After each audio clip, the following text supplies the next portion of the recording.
महाराजगंज के पूर्व सांसद स्वर्गीय हर्षवर्धन की पुण्यतिथि पर उनकी पुत्री व कांग्रेस के राष्ट्रीय प्रवक्ता अपने पैतृक गांव जोगियाबारी में पूर्ण तिथि आयोजित एक संगोष्ठी में कहा कि मेरे पिता महाराजगंज के लोगों द्वारा नेताजी की जो उपाधि उनको दी गई थी वह यहाँ की जनता के दिलों पर राज करते थे। वे हमेशा गरीब मजलूम हो व जरूरतमंदों की लड़ाई लड़े। इस दौरान फरेंदा विधायक वीरेंद्र चौधरी जी ने कहा कि मुझे राजनीति की शिक्षा मंच पर बोलने का हुनर स्वर्गीय सांसद जी द्वारा प्राप्त हुआ था, जिस कारण आज मैं विधायक हूँ। इस अवसर पर मुख्य रूप से त्रिभुवन नारायण मिश्र, रिंकू चौधरी, विजय सिंह, अवनीश पाल, आलोक प्रसाद, फरेंदा के बार अध्यक्ष सुदेश मोहन श्रीवास्तव सहित बड़ी संख्या में कांग्रेसी व अन्य पार्टियों से संबंधित व उनके शुभचिंतक उपस्थित थे। लगता है जैसे आपको अटपटा लगता है, मुझे कुछ कहने में मुझे भी बड़ा अटपटा लगता है आप लोगों को पदों से बुलाने में। और मैं वाकई में बता दूं क्यों लगता है।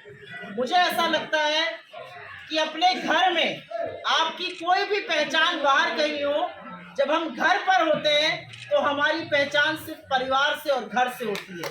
तो आप सब लोग या तो मेरे पिता तुल्य हैं, कोई चाचा किसी को कहती हूँ, कोई भाई है, कोई बड़ा भाई है, कोई छोटा भाई है। मुझे नहीं लगता कि राष्ट्रीय प्रवक्ता या सोशल मीडिया चेयरपर्सन, वो सारी बातें महाराजगंज की सीमा के बाहर है। महाराजगंज मेरा घर है और इसलिए मुझे भी बहुत अटपटा लगता है इस तरह का संबोधन शुरू और कुछ बोलूं।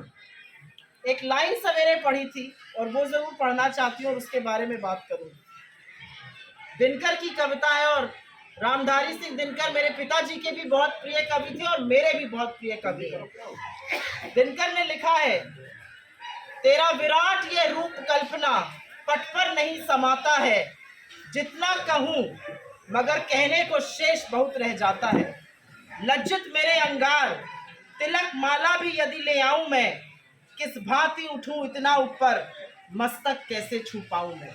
मुझे ऐसा लगता है कि पापा से मैंने बहुत कुछ सीखा, लड़ना सीखा, साहस सीखा और संवेदनशीलता भी सीखी। आप लोग जब मेरा प्रोत्साहन करते हैं या जब पार्टी के चर्चा मिलती है कि उन्होंने एम्बुलेंस में जाने दिया, 4 कुर्सियां पड़ी हैं और अगर आपसे वृद्ध कोई आ गया और आप उसके लिए उठे तो ये सामान्य शिष्टाचार है।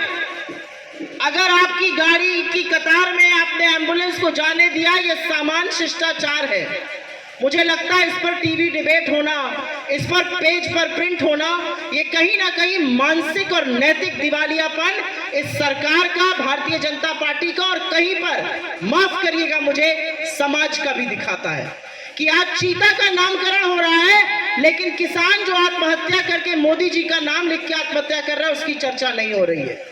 तो मुझे ऐसा लगता है कि अगर आज पापा जीवित होते तो लंबी लड़ाई लड़ते और वो लड़ाई मैं फक्र से कहती हूँ आज राहुल गांधी लड़ रहे हैं।